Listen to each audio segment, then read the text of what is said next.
Hello, welcome back to another video. Today I'm going to show you how you can easily add text inside of Premiere Pro.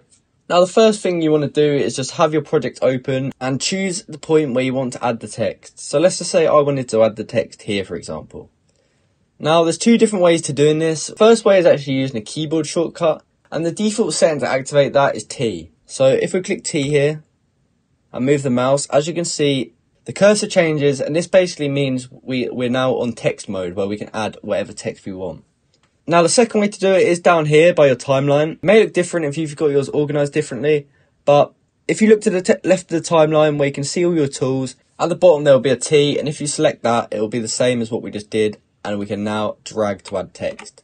So once we've got our cursor looking like this and we're ready to add the text, you now want to choose where you want the text added. So let's just say we wanted our text here. What we would do is we would just drag the box to get it as big as we like and put it exactly where you want it. Once you let go of the mouse, it actually opens up this text box that will stay there.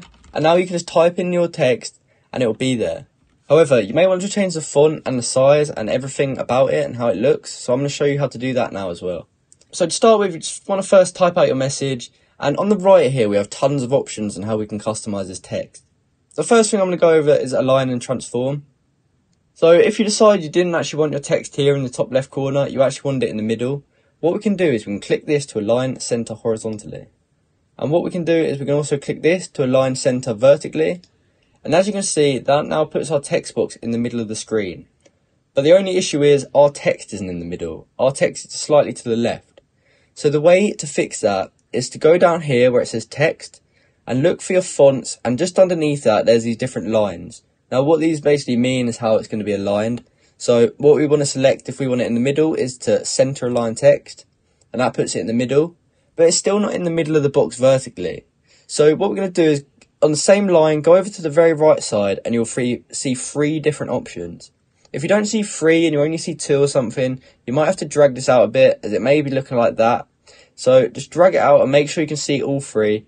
And then once you can, select the middle one and it'll put it in the middle. This now aligns your text to the middle of the screen, but you might not want it in the middle, you might want it to the right. So basically you just want to play around with these align and transform settings. You put it to the left, put it to the right, put it up, put it down, put it back in the middle if you want. Totally customizable with this, and you can also move it these if you really want to. The fonts, I'm just going to choose Montserrat as I like it. Here you see a drop down below, you can choose the font style. So if you want it more thin, you can select this one. If you want it extra bold, you can select this one. And it will basically just change the style and you can customize it to get exactly how you want. And now we also have the font down here. So what we can do is we can just raise that. But in a second we're going to run into an issue. We raised it too much and it's now spilling out of the box. And it's now also not even correct. So the way to do this, just grab the corner here and just pull it to get it bigger if you need it bigger. And then from there we can just align it again. And if we decide we want it a bit smaller, we can change that again. So the final thing we're going to look at here is appearance. So there's four options here. We can either fill it, add a stroke, add a background, or add a shadow. So the way to do it would first be to tick whatever box you want to select. So fill will automatically be selected as it's got to fill it with a colour. So what you can do if you click on this white box here is just change the colour. If you click on stroke, that adds a nice little outline around it. And we can also change this number here to change how thick we want the line around it. And we can also select this to choose whether we want it coming from the outside, coming from the inside, or coming from the centre. So this will, depending on what you click, will depend how your text actually looks. Now if we wanted to add a background, we select this. And I'm just going to choose a nice yellow just so we can see it. And as you can see, it looks a bit weird at the moment. It don't really fit in. One reason is because the opacity is already low down. We wanted to put it to the max in this instance, but you may want it lower. And now we just want to expand it so that it's not just matching the text. We want it further than the text. So this second option down here, we just drag this and it slowly expands it. And then this final option on the background here is for curvature. So this basically will curve the corners, as you can see. The more you put it to end, the more curved they will be. And then the final option here is shadow. So if we select shadow, as you can probably see, it just activated a small little shadow. But we want it a bit bigger. We want to be able to see it more. So I'm going to just set this to black.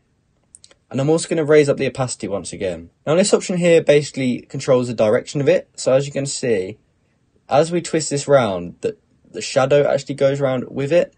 So if you wanted your shadow on the right hand side, you'd set it like this, for example. If you wanted it down, you'd put it like that. Now this option here will basically just drag the shadow out. So if you wanted just a little shadow, you'd have something like that. But if you wanted a deeper shadow, you'd have something like that instead. Now this option will basically just expand it, and if you do it too much, it will end up being a bit blurred together and a bit weird. But if you keep it low, it can definitely add an effect and make it look really nice. And then the final option is basically how blurred it is. So if we move the shadow down a bit so you can see it better, as you can see, as I pull this along, it just gets more blurred and it becomes harder to see. And it kind of creates a more realistic shadow. So we're going to put our settings to something like this, and as soon as you're happy with that, you can just leave it. And then you're ready to carry on with your project, and that is the text done. So I hope you found this video helpful. If you did, please comment down below and like and subscribe for more. Thank you for watching.